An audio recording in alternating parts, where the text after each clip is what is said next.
On October 19 of 2018, the last season of Daredevil was released, in which we see Daredevil defeating both Bullseye and the Kingpin, as well as setting a new path for him, Foggy, and Karen. And on November 29, 2018, the show was effectively cancelled, meaning that the era of the Marvel Netflix shows was over. And for 7 years, guys, for 7 years, we didn't have Daredevil, Jessica Jones, The Punisher, Luke Cage, Iron Fist, or The Defenders. It was basically the end of an era. As Marvel was growing on the movies, the Netflix shows were getting canceled one by one. It was the equivalent of the Thanos snap, but in this case, it was reality. However, after multiple appearances in different shows and movies, as well as one delayed production, it was time for the devil to go out. My name is Enrique. Welcome to my show, and this is my review of the first two episodes of Daredevil Season 4, aka Daredevil Born Again. I hope you enjoy my dramatic entrance, but in this case, this needed to be said because for a long time we didn't have Daredevil on television or in streaming. And the fact that all the other shows from Netflix were canceled, it meant basically that, the end of an era. So when I was seeing Spider-Man No Way Home and seeing all the amazing cameos from all the characters, one that stood out above every other cameo that we got in that movie, and that's saying a lot, was Charlie Cox as Matt Murdock, aka Daredevil. It was the first time we ever saw any of the Netflix characters appearing. It was the first time we ever saw Daredevil appear on anything, and in this case, it was on the big screen. But not sure from that, later in that month of 2021, we saw the cameo of that set everything in motion. And that was Vincent D'Onofrio as Kingpin in the series Hawkeye as the main villain. Now that's saying a lot. Now, we saw Charlie Cox make multiple appearances as Daredevil, not only in Spider-Man No Way Home, but also on She-Hulk, on Echo, as well as recently Your Friendly Neighborhood Spider-Man. I already did the first review of the episode, so please check that out. As far as Kingpin was concerned, he made only two appearances as the aforementioned Hawkeye, but also in the TV series Echo. So this is where we are right now. Now, after a long time of being canceled, every fan in the world thought that Daredevil was going to be rebooted with a whole new cast and a whole new characters. And basically, it meant the end. We didn't know what's going to happen to Daredevil in the next phase of the MCU. Especially that the episode and the entire show was canceled because of Disney Plus, because Disney and a whole lot of things happened between them and Netflix, and it meant the end for everybody. But after a long time, after a brief appearance, like I said, in Spider-Man No Way Home, and basically make the entire world clamor in unison, we want Daredevil, Kevin Feige and Marvel Studios brought the devil back from the grave.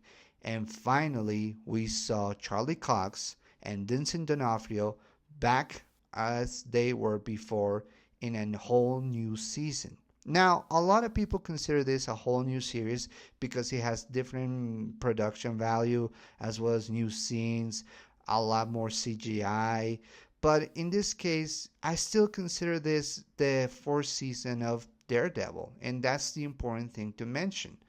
So after that, and as well as having a production delay because the first test that they did for this entire show didn't do well, they decided to redesign it again and brought back some of the characters that we didn't see before. Now, as we are going to mention in this episode, we are going to do the entire show, the entire scenes, plots, characters, how everything unfold, and how it will lead to the next episode. So sit back, relax, and enjoy this review of Daredevil Born Again, episodes 1 and 2. But first, a quick reminder spoilers, because this is taking place right after the events of Daredevil's seasons 1 to 3. Not to mention, it's also sharing continuation with all the other Netflix series Jessica Jones, Luke Cage, Iron Fist, and The Punisher and The Defenders. So please watch those shows before you watch this new series. And also a reminder, this is not a kids show. Please be discreet with your how you show this new show to everyone. If you're a kid or someone with a weak constitution, please be advised, don't watch it if you can handle true violence, because this is literally colorful language and very violent nature of fights and the scenes. So please you've been warned. So, with that being said, let's talk about the first episode of Daredevil Born Again. Now, the episode in this situation that we are going to see, it's called, if I can remember, Heaven's Half Hour. The episode starts with a lot of shots of New York City, especially from Hell's Kitchen.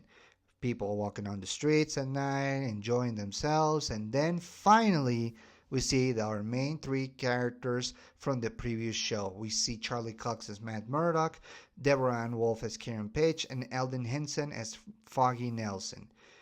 By God, when I saw them on the screen of my television, I felt joy. I was just happy to see them. They have changed and evolved over the years. They have realized new ways of life and basically have molded themselves into be better people.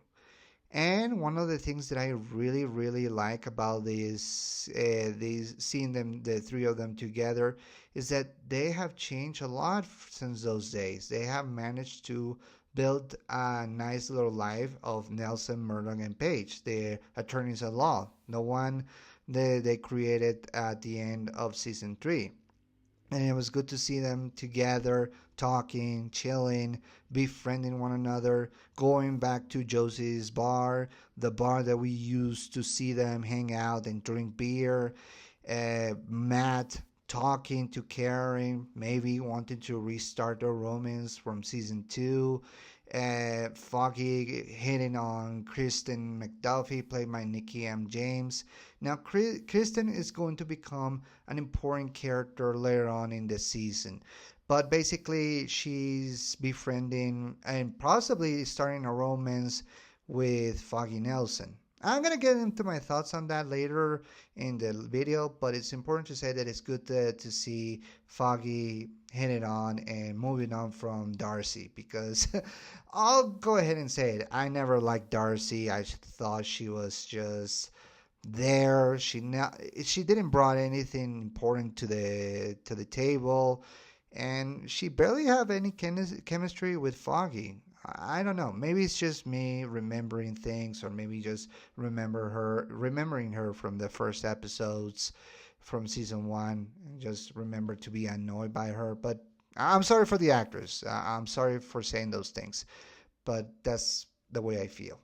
We also get to introduce another character in the show, in this case, a man called Cherry, played by Clark Johnson, a retired New York City police officer in the brink of leaving his work behind and seeing the work of not only Daredevil but also White Tiger, another vigilante that we haven't been introduced but is now being introduced in this series.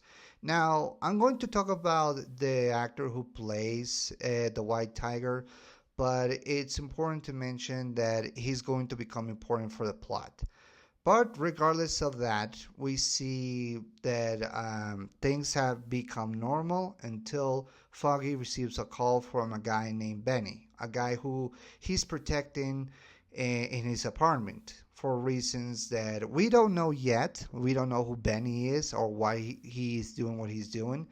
But basically, Foggy is trying to protect him from someone. As Matt hears the conversation because of his enhanced senses and enhanced hearing, he and Karen try to talk to Foggy about what's going on. And that's when we find out something that shocked everybody. Basically, as Matt realizes that Benny is in danger, someone is preparing for killing. And if you remember from season 3, is none other than Benjamin Poindexter, aka Bullseye, played by Wilson Bethel. And it shocked me to see Bullseye in this series because he's the one who basically took over the Daredevil suit and committed crimes in the name of Wilson Fisk.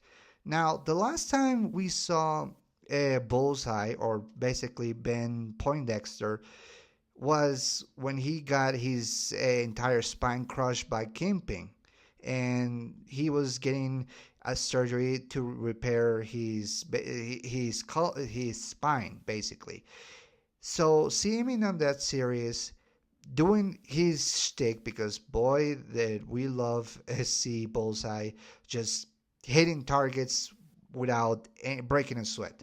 But basically, as Daredevil goes and to intercept and go to Foggy's apartment where Benny is, we found out that that Benny was forced to tell where Foggy and Karen and Matt are, resulting in the most shocking moment in all the history of Daredevil. Foggy Nelson gets shot by Bullseye. And he was going to shoot Karen Page. He goes and approaches her and says the line, "Hello, Karen," something that he used to say in the 3rd season. Then Daredevil intercepts him, and by God, we got our one-shot fight scene. We get an entire shot seeing Matt, basically Daredevil, fighting Bullseye throughout Josie's bar, going upstairs. And meanwhile, we hear Karen trying to keep Foggy alive, putting pressure on the wound so he doesn't bleed out. And the fight takes on. Matt gets knifed by Bullseye. Dex is basically Bullseye is hitting all the corners. He's not messing around. He basically is a relentless killing machine. He goes and shoots people. Matt tries to stop him. The fight takes place on the rooftop, and as Matt tries to stop him, he hears the final heartbeat of Foggy. He's dying. Karen is shocked. She doesn't know what to do. And then, as the heartbeat stops, Foggy Nelson dies. Matt is outraged. He's angry. He's sad. Karen doesn't know what to do. And he asks Dex why he did this, why he killed Foggy Nelson. He doesn't say anything, and Matt, shockingly, Matt throws him from the roof of the building to the floor of the streets. That shocked me because it was basically, I thought for a second that Matt killed Bullseye. For a moment, I thought that they were going to kill off this character and that Benjamin Poindexter was no more. But somehow he survived. And that's just, Jesus Christ. I mean, talk about a moment. This started with a bang. Matt is distraught. He's heartbroken because he lost his best friend. And worst of all, Cherry, the retired police officer, discovers who he is in a moment of weakness that Matt saw taking off his helmet. And from there, the opening sequence starts. So, yeah, as far as beginnings for a show go, Daredevil Born Again gets all the wins. So, 1 year later, we see Matt in a new way of life. He's still a lawyer, but no more Nelson, Murdoch, and Page as things change. Not only does Matt no longer have a firm with Foggy now that he's dead, but Karen left to San Francisco, which is sad because I thought that she would stick around. But after all the behind the scenes, I'm just glad that they didn't kill her off, because that's something I'm gonna get into later. But needless to say, it was shock and sad to see Karen not being part of the show, at the very least in the first two episodes. But much further than that, we see Matt in a new apartment. It seems that he sold his old apartment probably during the events of the first scene after that, after Fogg is dead. But yeah, after Fogg is dead, he had a new way of life. He created a new firm with Kristen McDuffie. In fact, they call it Murdoch and McDuffie, representing other people. And basically, Matt is doing the same thing as a lawyer, but it's definitely not the same as he was before. He has a new office, which is good, and it's good to see him be successful, but still, it's not the same. Kristen tries to encourage Matt to have a new way of life, to move on, and that's hard to say because this is a guy who had a friend that he considered a brother. But yeah, Matt is relatively in a good space, but not enough. Which leads us to Vincent D'Onofrio as Wilson Fisk, aka Kingpin. Now, before we get introduced to Wilson in this series, we see Vanessa Fisk, played once again by Ayelet Suter from the previous seasons, taking over the crime organizations that Wilson Fisk used to run as the Kingpin. Now that we see the Vanessa and Fisk are now together again, but here's the thing, it's presented in a different way because Wilson now is taking a new way of life while Vanessa is taking over where Kingpin left it off. So they're now in different paths, but they still care for each other. But now we see that Wilson Fisk is taking a new lease in life. If you remember from the events of Echo, you saw that Maya left Wilson Fisk alive. And in the post-credit scene, we saw that he was taking the idea of becoming a mayor, which scared us because it's bad enough of Wilson Fisk being a criminal kingpin, but now the mayor of the entire New York City, that's scary enough. However, things have changed for Wilson since he doesn't feel like he wants to be the same guy as he was before and tries to bring Vanessa into the fold. They still love each other and still married, but it's very different from it was before. And it's clear that after the events of season 3 that Vanessa decided to take over the crime organization, and somehow she probably was the one who aided Wilson Fisk to leave prison. It's gonna become very interesting to see in the next episodes. But regardless of that, we saw that Matt is doing fine by himself, but he's still struggling. And now that he hears the news that Wilson Fisk is going to be the mayor of New York City, it's clear that he's not settling well with him because he spent his entire life, basically his years as a vigilante, trying to take him down. And Wilson Fisk is now the mayor of the city, or is going to be the mayor of the city, which happens at the end of the episode. So yeah, spoiler there. But regardless of that, Matt is trying to move on. He goes to the court in which they are convicting Benjamin Poindexter for the death of Foggy Nelson and countless others.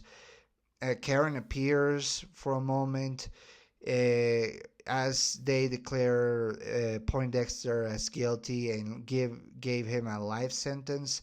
He basically has nothing to say. He doesn't say why he killed Foggy. That's what gets me curious.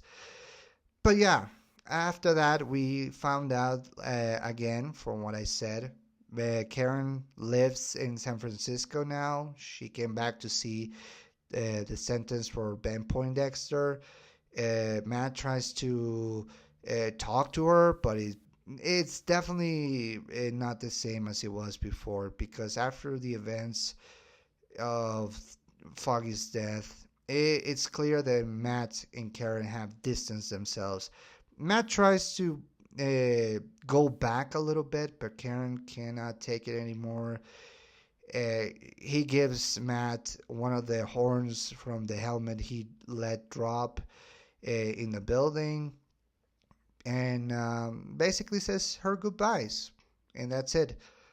And as those things going on, we see that Matt is in a coffee shop meeting with a new character, in this case, a new psychiatrist called Heather Glenn, who is played by Margarita Lebeiba. She is also a new character. Is actually from the comics, a brief romantic interest for Matt Murdock. In this show, they are going to give her more of an upgrade, probably make her more of a main character like, after all. The show was in pre-production, so a lot of changes were made, but it's good to see that Matt is having a new lease on life. Although I should say that it was Kristen McDuffie's idea to date the psychiatrist, and it's going to become important later on for Matt in the season. Not a bad start for Matt. It's still hard for him to move on, but it's good to have someone like Heather in his life. And it's gonna be probably his new, basically, angel to his devil, which is Daredevil. But regardless of that, we see things happening. Matt meets with Fisk, trying to warn each other about not doing anything shady with each other. It's a great conversation. The scene with them in the diner, talking and catching up, it feels weird, but it feels so right, because these two characters have so many parallels. The fact that Wilson is trying to believe to still save this city, and Matt's trying to do the same, but from different methods, shows how much those two have changed, but also still in the same field. While Wilson is trying to be better, and Matt is trying to move on, we see that they still can trust each other, and it shows. Wilson, for what I see in this series, he's showing more smiles. He's actually showing to be more comfortable, allowed to be more jokey and quippy. Well, not quippy, but at the very least show that he has more a new way of life, be happy, and now he became mayor. And while Matt is hearing this, oh, I should also mention, there is someone called Cherry. Oh, I mentioned him.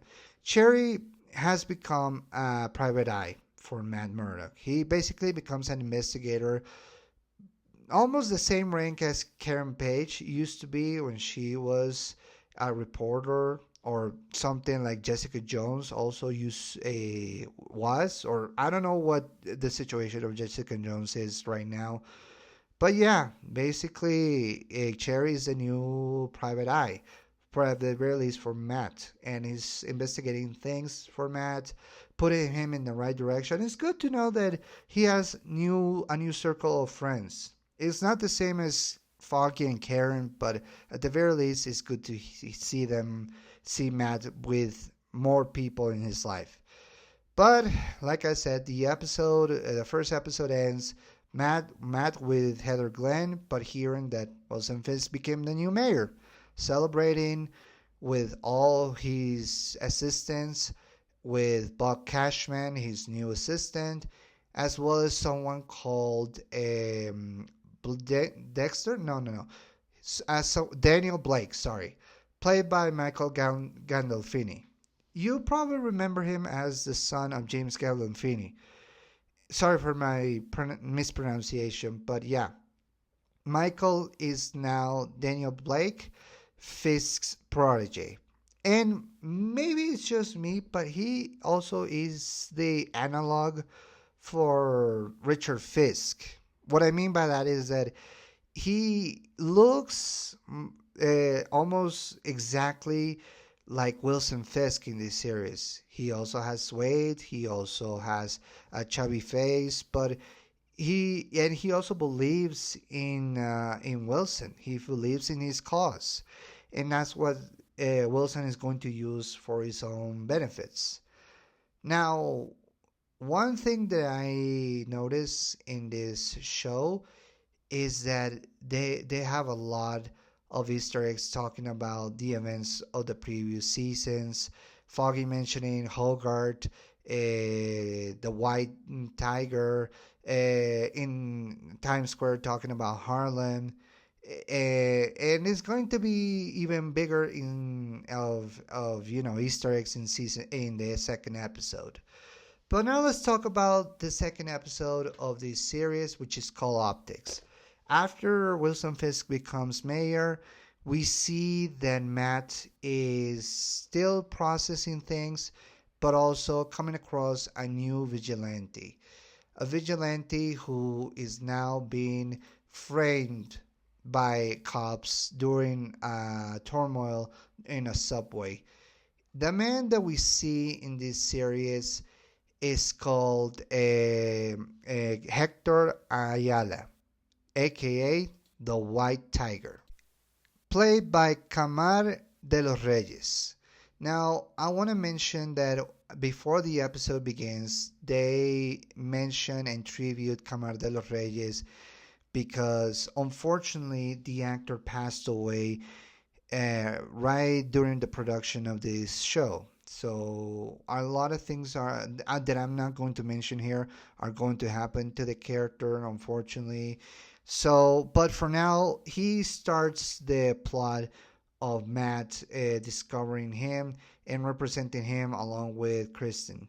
Basically trying to get to the bottom of why two cops who basically didn't announce that they were cops attack a citizen, and why did and how is it connected to Hector, and how is it connected to possibly what happened to Kingpin.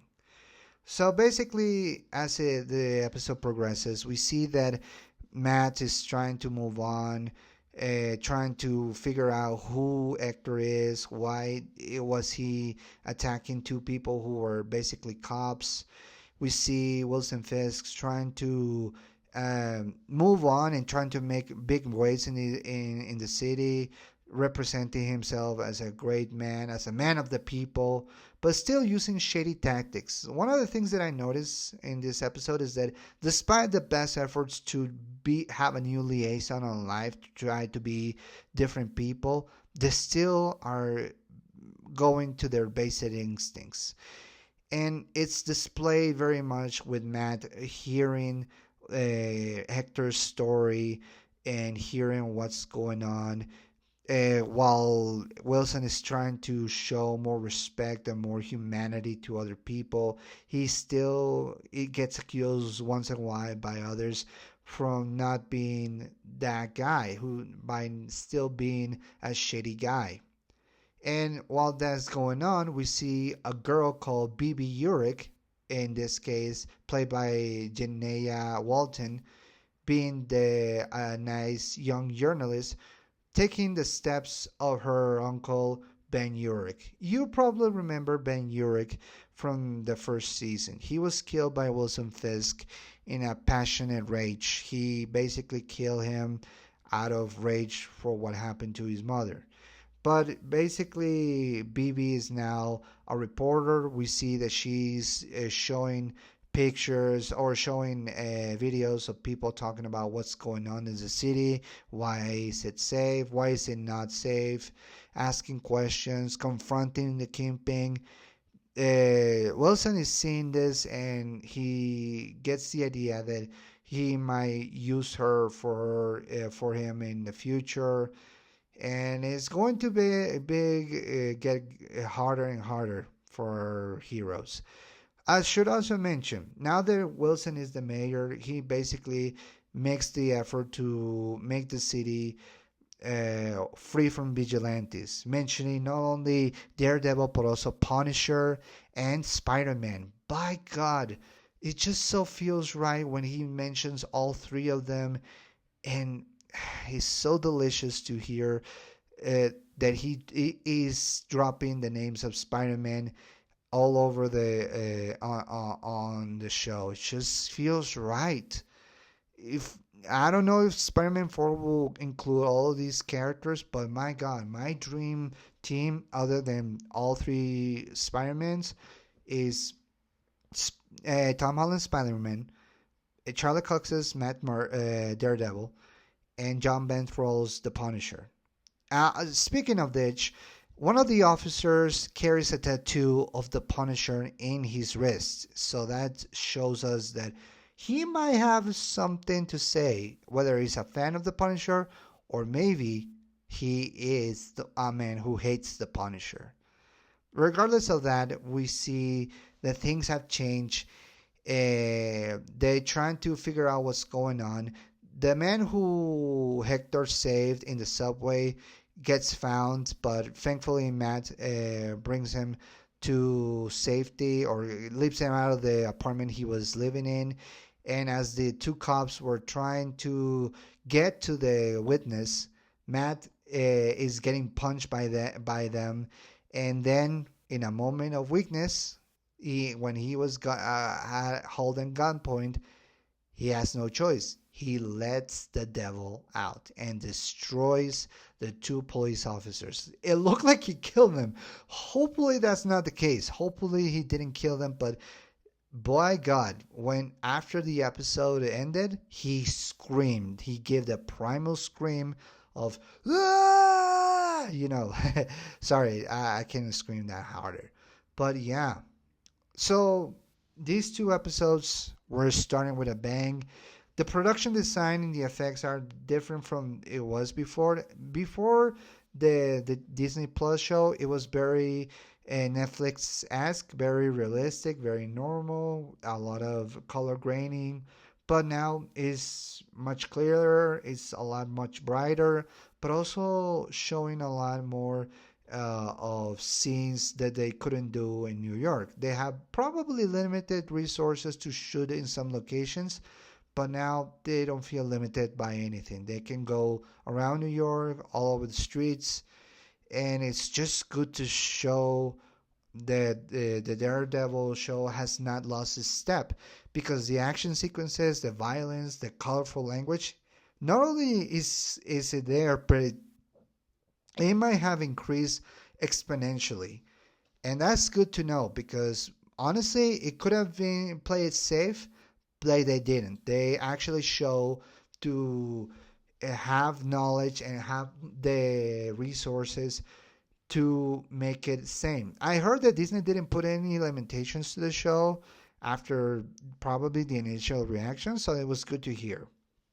But yeah, basically the show has began, and now we are in a whole new era for Daredevil. The opening sequence was made by the Newton brothers, who also did the opening song for X-Men 97. So it's good to know that those two are still working in great shows. But yeah, basically things were shocking. Characters appear, disappear. It was good to hear to see a Hispanic superhero trying his best to do the right thing. We don't know very much about White Tiger, how the Hector managed to have that amulet that allows him to have powers. We don't know why Benjamin Poindexter killed Foggy. It was intended to kill both Foggy and Karen. It was clear of that. And we don't know how the campaign managed to rise quickly as a mayor, how the Vanessa connects to all this. But now, if you allow me at this moment, I want to give some of my theories. I believe that somehow, some way, they manipulated Benjamin Poindexter, aka Bullseye, into killing both Foggy and Karen to get rid of them, not cause any problems. Considering that Wilson was trying to go back to the public again. I don't think she approves of the life of Mayor. It clearly shows during the first two episodes that the two of them are becoming distant, trying to get closer, but they're still trying to become closer again, like in the old times. But it was different. I believe that Vanessa had something to do with this, with Benjamin Poindexter. Although that theory might be thrown out the window, considering that Benjamin Poindexter, if you remember from the third season of Daredevil, he hates Wilson. He hates him because Ben Poindexter was obsessed with a girl called Julie Barnes, and Wilson killed her for the sake of becoming the new North Star for Benjamin, to use him as the fake Daredevil. And when he found out the truth, you would assume that Dex would go after Wilson Fisk and Vanessa, mostly Vanessa, to get rid of her and to make Wilson Fisk feel the same pain that he felt. So, if you understand me correctly, so the fact that he killed Foggy and he was going to kill Karen doesn't connect too much, and I don't know why. So Matt asks him if he has something to do with that, but he says no, and Matt doesn't seem to disbelieve in him. So yeah, maybe he didn't have anything to do with this, but I'm pretty sure that Vanessa did. Maybe he convinced him to kill them, to because at the end of the show, Matt and Wilson made an agreement that he will keep his secret and not harm anyone else, or he will go after his wife Vanessa and put her in prison. Maybe Vanessa decided, screw this, I'm not gonna let you decide for Wilson. I'm going to use Benjamin to kill your friends and get rid of you. And maybe he did, and maybe she did. But I truly believe that she had something to do with this. I truly believe it. Maybe not. Maybe I'm wrong. Maybe it's a mistake. But yeah, it's definitely another. It's just a theory.